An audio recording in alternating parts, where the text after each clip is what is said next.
Halloween is celebrated each year on October 31st.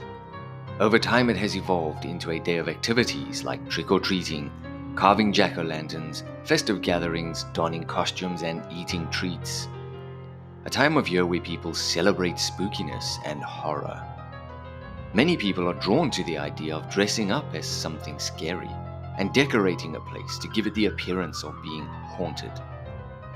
In our everyday waking state, the vast majority of us will actively avoid scary-looking things and wouldn't dare to venture into a haunted place.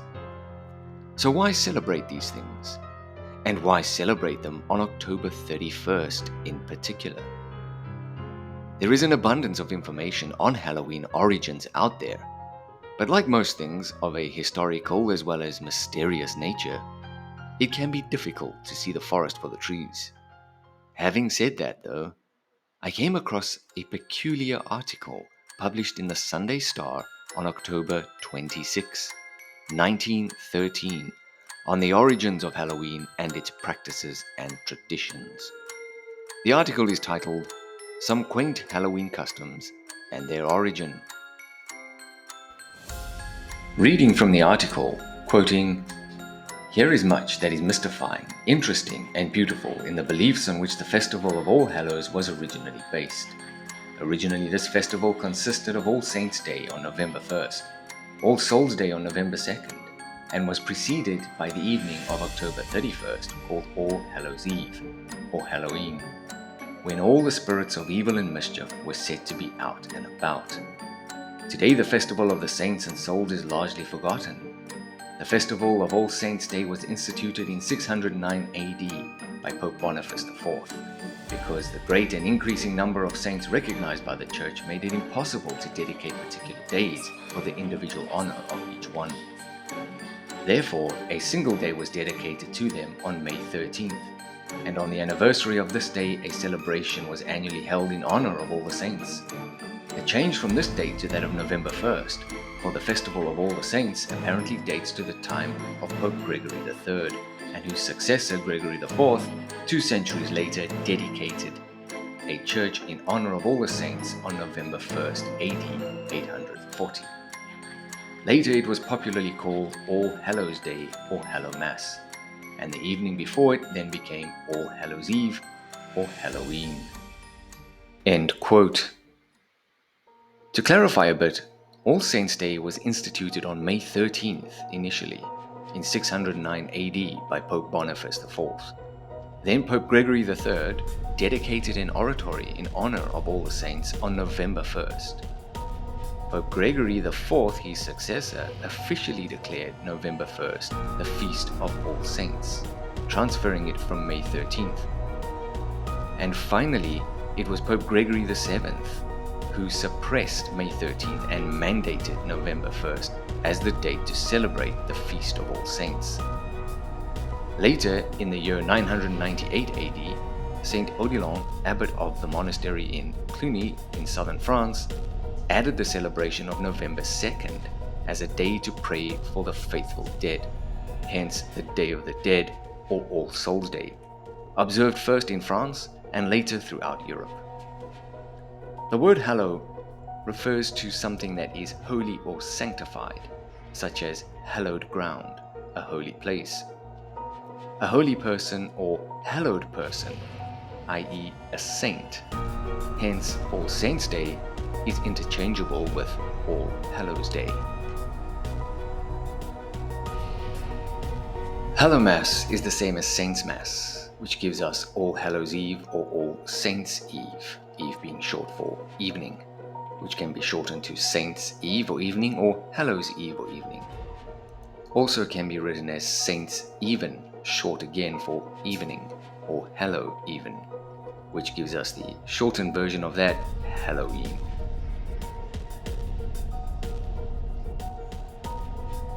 Etymology aside, that explanation seems reasonable, but 2 things curiously stand out here. Number 1, the date of November 1st, the Festival of All Saints' Day, which the Vatican under Pope Gregory changed from May 13th. And number 2, the line in the article just quoted, which read, when all the spirits of evil and mischief were said to be out and about.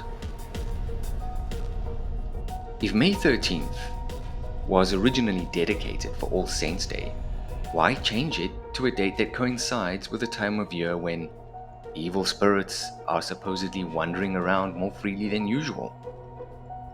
Where did the idea come from that this even occurred at that particular time of year?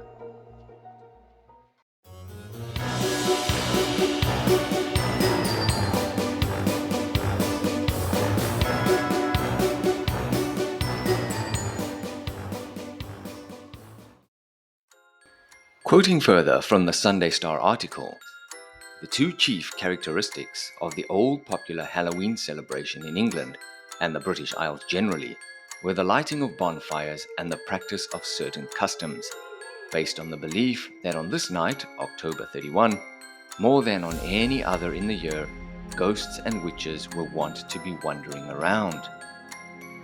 Later, the spirits of the dead were supposed to be free from the ordinary restrictions that hamper their intercourse with mortals and could therefore return to help or hinder those on earth. Many persons today take comfort in the thought that on All Souls' Day each year their loved and lost are free to tarry with them, and devout persons therefore make it a special point to go to church and take communion in order that they may be brought into closer fellowship with the saints and souls of the Church Triumphant, who have passed beyond the veil into the Spirit's rest, but who on this day are in special communion with the living members of the Church Militant. End quote. Remember, this was printed in 1913, and it seems the idea of the veil between the physical and the spiritual realms being weaker or thinner during this time was common knowledge, even amongst devout Christians. Quoting further, there is probably a physical basis for this ancient belief that mortals are in some way better able at Halloween to get into communication with the world of spirits. Just as trees shed their leaves and fruit in the autumn and prepare themselves for a different system of living during the winter, so that curious essence known as the life force or vital fire, which in man and animals is more or less restrained or limited by the five senses, may on or about November 1st become less fettered and more detachable, owing to the certain changes in the biochemical equilibrium of the elements necessary to its physical existence during the winter. These may produce in it a greater degree of sensitiveness to psychic impressions. That the psychic phenomenon manifested at Halloween had their root in natural causes seems evidenced by the Druids' veneration for the festival at this season. End quote.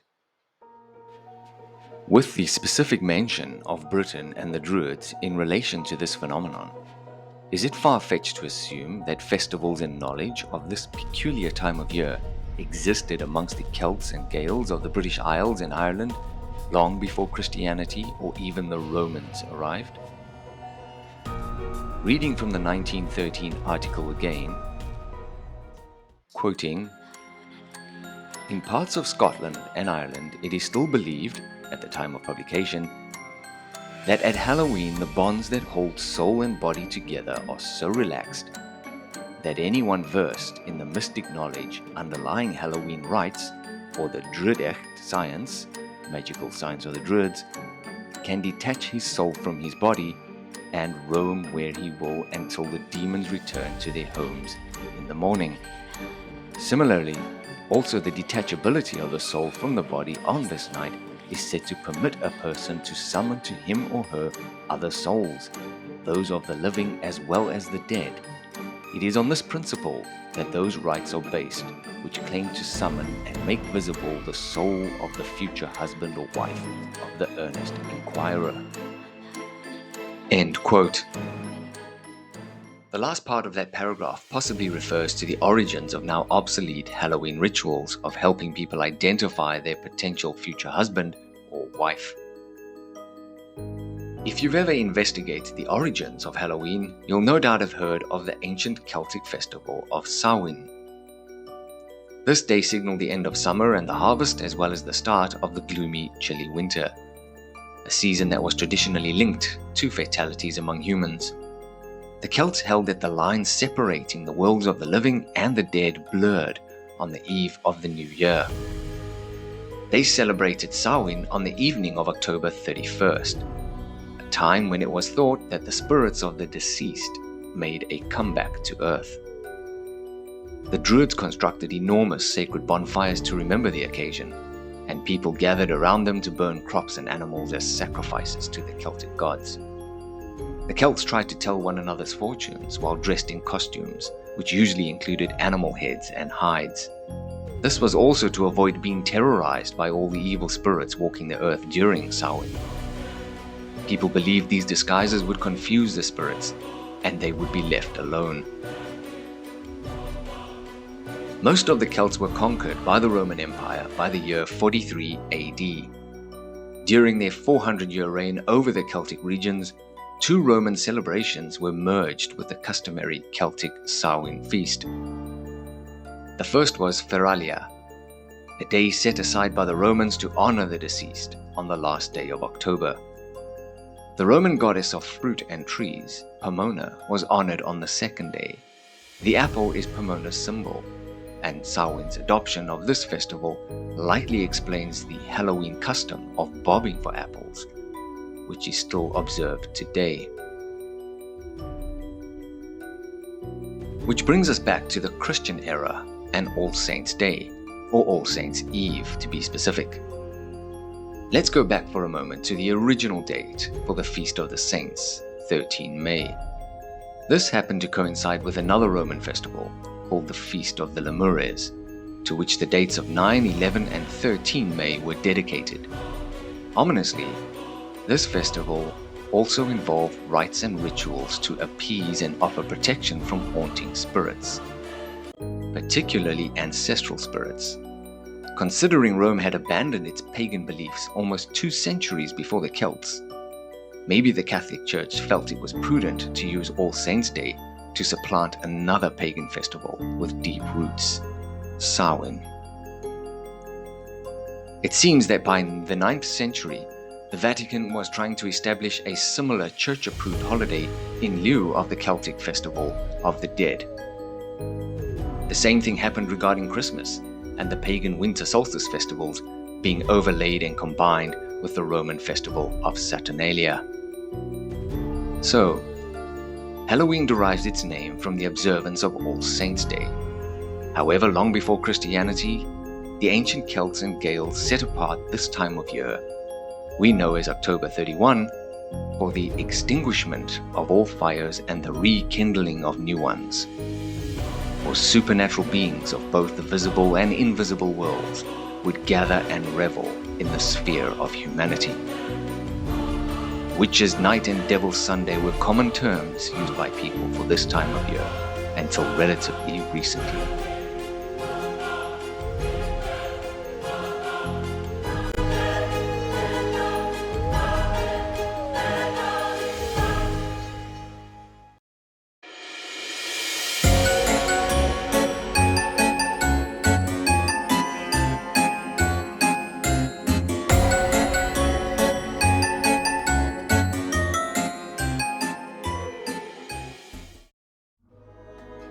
What of jack-o'-lanterns? Probably the most iconic of all Halloween symbols. It appears its origin can be traced back to an Irish legend. In the early 1600s, in the fens or marshes of rural Ireland, a legend of a shadowy figure began to arise known as Stingy Jack, also known as Jack the Smith, Drunk Jack, and Flaky Jack.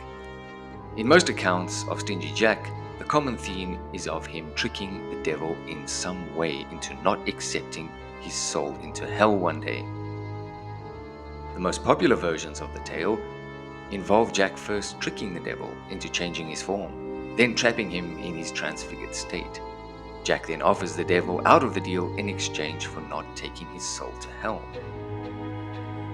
A more detailed account narrates that en route home after a night's drinking, which was common for Jack, Jack encounters the devil and tricks him into climbing a tree.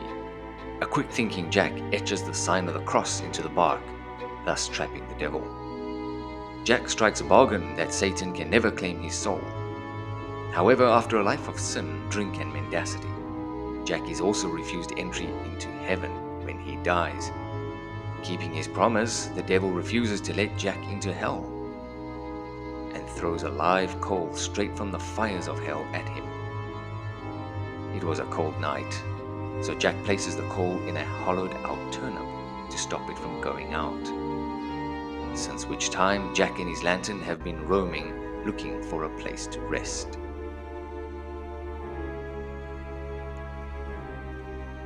Now, if there are metaphysical changes to reality around the time of 31 October, it would be during this time, Samhain, that one would most likely spot Stingy Jack wandering the marshes with his hellfire turnip lantern.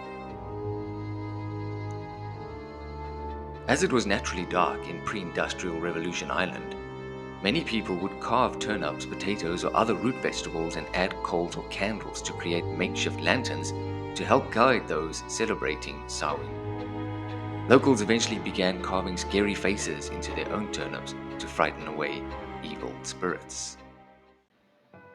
Which brings us to the tradition of trick-or-treating.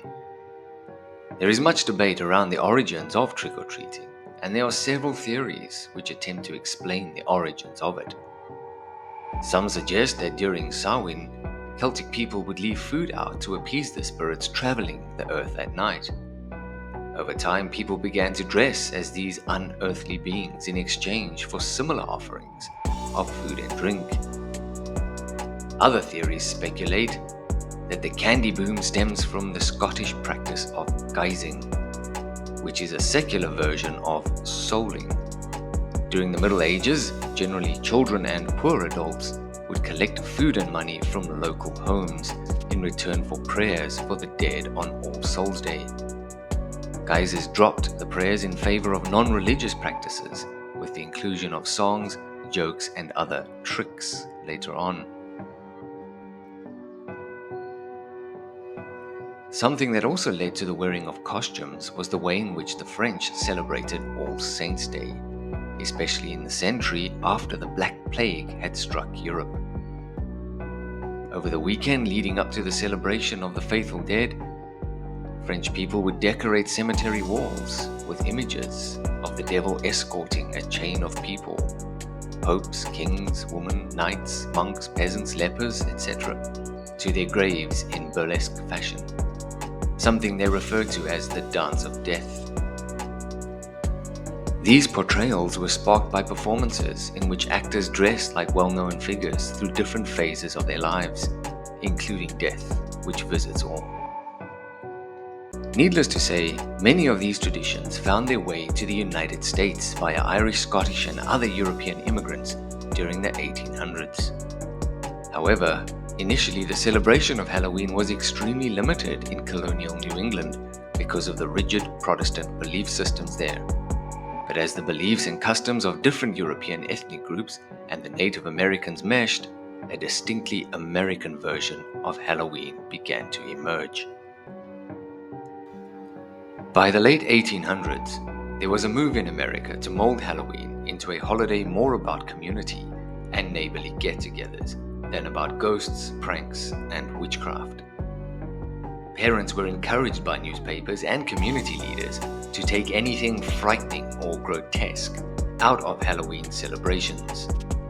Due to these efforts, Halloween had lost most of its superstitious and religious overtones by the beginning of the 20th century. And today, it is a popular but purely secular festival with cliché superstitions. Quoting from the Sunday Star article again, Halloween, as it is observed currently, is a night of incalculable joy to many a youngster. No longer are the superstitions characteristic of Halloween as of yore. No longer are witches, goblins, apparitions, and bonfires a part of the day. The small boy and girl, not the older people, are the chief actors in a present-day Halloween celebration. The women of today do not make soul cakes for poor travelers. In fact, the Halloween of today is a different Halloween from that totally of the Irish and Scottish peasantry of the days gone by. Yet it has lost none of its mirth and jollity, even though it does not hold as a festival the importance it once did. Regardless as to whether goblins or apparitions rarely do appear on Halloween Eve, there is no night in the year which popular imagination has stamped with such a peculiar character. It is a night set apart for the universal walking abroad of spirits, so says the Book of Days. But we moderns associate it rather with youthful jollity and missing gaits. There will be ghosts, make-believe or sham ones, weird lights, magic lanterns, and various impersonations. But as for the real weird Halloween personages, as conceived by the Irish and Scotch, not even a thought will be given other than in the games of the younger folk. End quote.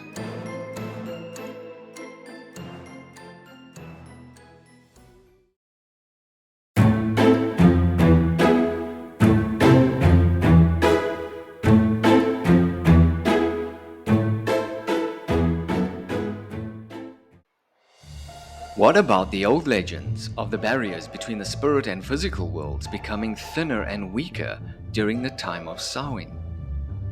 Were the ancient Celts and Gaels delusional? It's been well documented that seasonal changes, and of course phases of the moon, can affect not only people's behavior, but also paranormal phenomena. Certain places and locations around the world are also linked to episodes of religious and/or spiritual occurrences.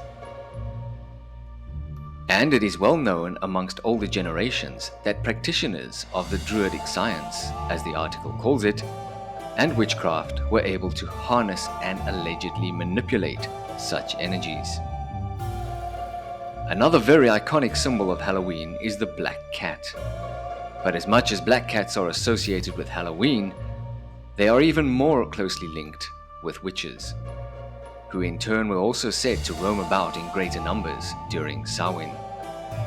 Are cats able to sense certain energies invisible to humans? What is the significance of a black cat? Why are they associated with witches? Witchcraft has a dark and sinister reputation in the West and sparks curiosity in many modern people with a degree of subconscious reverence, not unlike Halloween. A topic for another video, maybe. Witchcraft and druid magic aside, one thing the ancient Celts certainly benefited from was an intimate connection with nature, something many of us living in the modern digital world could do with more of in our lives. From Celtic lands to the New World, dozens of rituals from numerous traditions have contributed to modern-day Halloween celebrations. This Halloween, in the spirit of our ancestors, let us acknowledge and pay homage to the forces of nature and unseen worlds whose energies continue to sustain us in our waking state. On a night where inhabitants of these worlds may dance in ours, though our abilities to perceive such beings lie dormant. So whether you partake in Halloween to dress up, gorge on candy, decorate your home with grim and ghostly props, or to dance around a bonfire, remember to spare a thought for the weakened veil through which your ancestors and past loved ones peer at you, and may even dare to say hello, if you permit them, on this hallowed eve. Happy Halloween, everyone!